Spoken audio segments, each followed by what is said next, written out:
Je viens ici vous faire une annonce sur un dossier grave. Détournement, un gros détournement.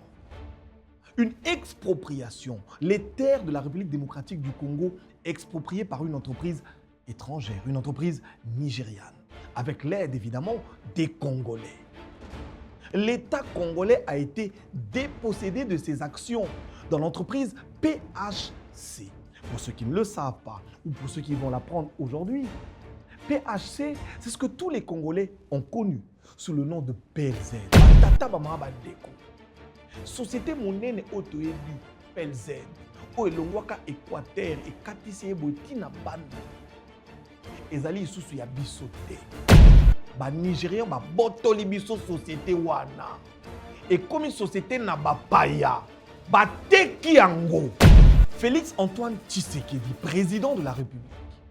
Aujourd'hui, Joseph Kabila, se moquant de vous, dit qu'il vous a laissé ce pays avec ses 2 345 410 km².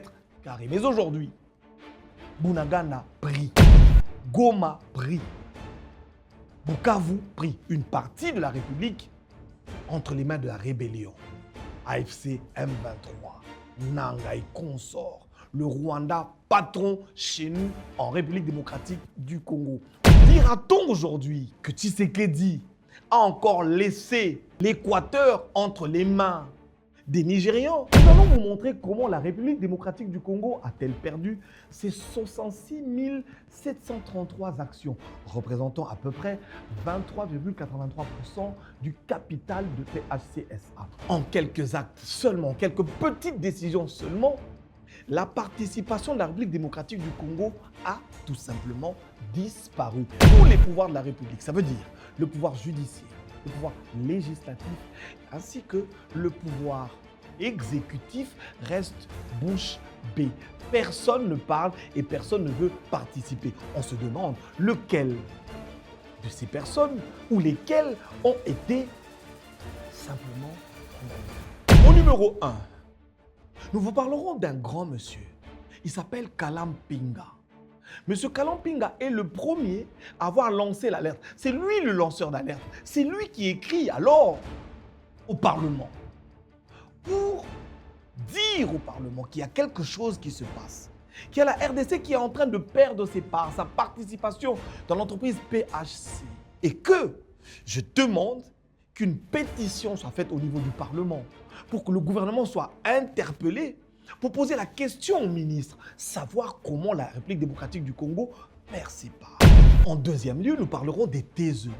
Ceux qui devraient normalement parler, intervenir, agir, demander, comprendre ou chercher à comprendre, mais qui ne font rien. Sont-ils corrompus ou pas? Madame Judith Suminwa, la première ministre, chef du gouvernement. Mais vous auriez pu poser la question, vous auriez pu demander que se passe-t-il? Madame la ministre du portefeuille, Julie Chikou. On n'entend pas parler d'elle. Mais quand je dirai ce que je sais ou ce que j'ai entendu, vous serez les premiers à aller porter plainte. Monsieur Aimé Boji Sangara, Monsieur le Président, pourquoi vous taisez-vous? Je me demande même, le caucus des députés de l'Équateur, où êtes-vous? Belé, la République démocratique du Congo, et Ali Kokenda. Ensuite, nous avons le groupe de fauteurs de troubles. Madame Moni Gueskiens, elle est directrice générale de PHC. Elle fait des fuites de capitaux, millions de dollars et bimi de la République démocratique du Congo, le col a toyé na mbongo belé ya babino ya kokabila ba Nigérien. Biso toali na nzala. Biso toali na pasi. Biso toali koluka mbongo pona ko financer guerre. Mais bango babimisi ba millions et kei na Niger na kopesa bino ba chiffres. Mai na miso ko kitabe. Ensuite, il y a évidemment monsieur Adewale Francis. Monsieur Adewale Francis est donc lui l'actionnaire majoritaire, l'actionnaire principal de PHC. Donc tout ce qui se passe ici profite à monsieur Adewale Francis. Et au summum de ce scandale, monsieur Jean-Lucien Boussa, qui se trouverait être aujourd'hui le ministre de l'aménagement du territoire, mais à l'époque, il était ministre du portefeuille. Et nous avons des documents qui prouvent qu'il a signé, je ne vais pas le dire au conditionnel parce que les documents le prouvent, il a signé des documents pendant qu'il n'était plus ministre. Ça veut dire qu'il quitte le ministère du portefeuille pour le ministre de l'aménagement du territoire. Pendant cette transition, pendant que Mme Tina Salama le cite à la télévision comme nouveau ministre de l'aménagement du territoire, lui, il pose des actes en tant que ministre du portefeuille. Que l'on nous dise comment et pourquoi. Comment peut-il justifier ça? Monsieur Jean-Lucien Boussa, comment pouvez-vous justifier un tel acte? Et de connivence avec lui, je cite Jules Alinguete. On se retrouve, monsieur.